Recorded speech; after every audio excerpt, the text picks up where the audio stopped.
The movie The Lovely Bones was one that I was very late seeing for the first time.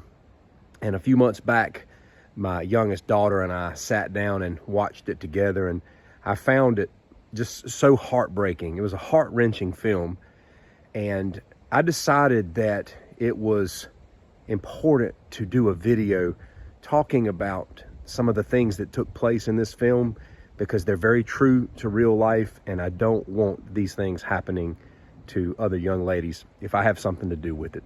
As a father of 2 girls, this means a lot to me, so I want to share some takeaways. Stick around. This video will include some spoilers, so if you want to watch it and come back to this, I fully understand. I think you should. But there's a lesson to be learned from the film, even if you don't see the film, and I will share enough of my concern for you to know the basis of this video, because it applies to all of life. In this movie, a young lady is baited and trapped by a predator in her neighborhood, and unfortunately she's killed.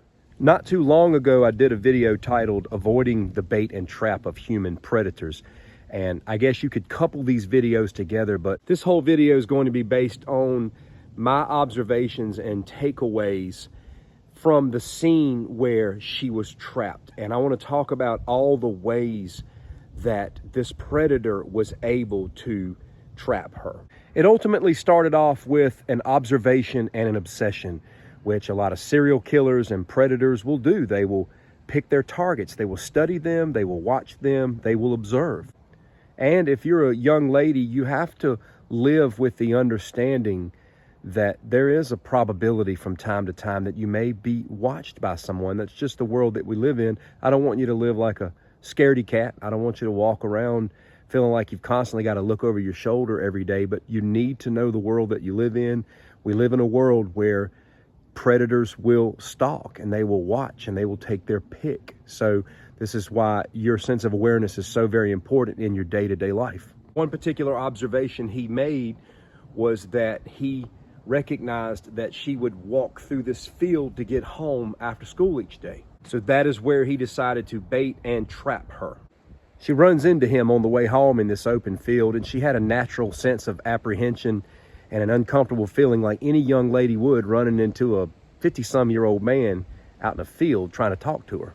This predator did 5 things in particular, and it's very important that you pay attention to each of these. Number 1, he established familiarity from the get-go. Hi, I live down the street. I know your father.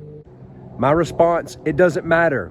If you don't know him, you don't know him, and you have a right to be apprehensive and get out of there. The second thing he did was establish rapport. How are your parents doing? My response, it doesn't matter. You don't need to have that conversation with a 50-some-year-old man out in the middle of nowhere. Third, he used flattery to lure her in. You're the perfect person to run into right now because I've just built this underground hangout, this little underground club, and I want to get a second opinion on it, and you seem like the perfect person. Here's what I say, who cares? Flattery is useless when somebody wants something from you. Always remember that. They want to compliment you just to compliment you and say good things about you, that's fine. But using flattery because they want something is always bogus. Again, she's apprehensive like any young lady should be in that situation. And then he moved to his 4th tactic, and that was guilt tripping. He was like, it's just that I worked so hard on this, and I guess I'll have to show it to somebody else. Here's what I say, who cares? That's his problem. Let him show somebody else. And his guilt trip worked, which leads us to number 5. He took advantage of her sense of kindness and was able to lure her all the way into that little underground dungeon where she met her demise.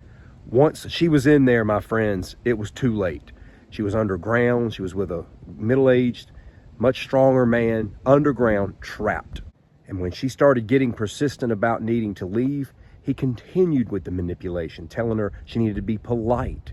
But once she was down there, it's too late at that point. What we must do is not get down in there. What we must do is get away way before that. So let's break this down.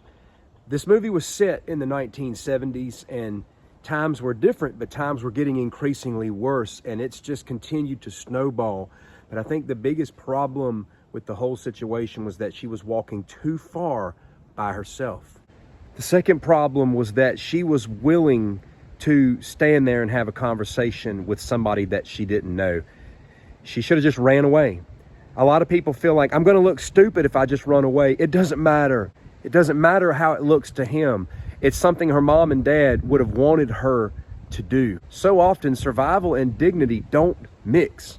Then there's the question of, could she have outrun him in an open field? I can tell you in most cases, and especially in that situation, a 14-year-old athletic girl can typically outrun a 50-some-year-old male, unless he's just some sort of track star who runs all the time.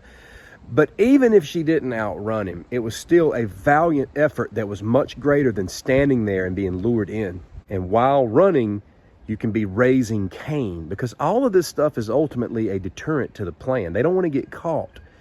And it makes people very nervous when they're trying to do something and you're making ruckus about it. So let's now conclude with some very important takeaways.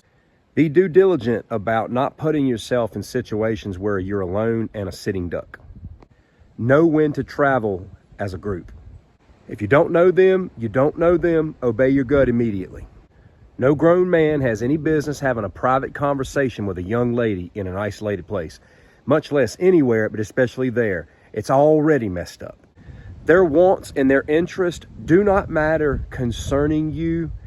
Your safety and security is all that matters. You owe them absolutely nothing, and don't ever believe you do for a moment. Get out of there, young lady, young man. Always be willing to act a fool for your survival, but in the end, it's not acting a fool, it's acting smart. This movie really highlighted the grief of the parents, and it broke me. It broke me to sit and watch that. I know it was just a movie, but I know so many parents have dealt with that. My channel is designed to get out and get in front of these things. You know, oftentimes I get ridiculed for paranoia and pushing paranoia. I'm willing to suffer that ridicule because I care about people. I care about people's safety and survival. And I really feel like that movie provided us a great example of some things we need to talk about. Please take care of yourself. Please be aware, be safe. Follow what I told you in this video. Take care.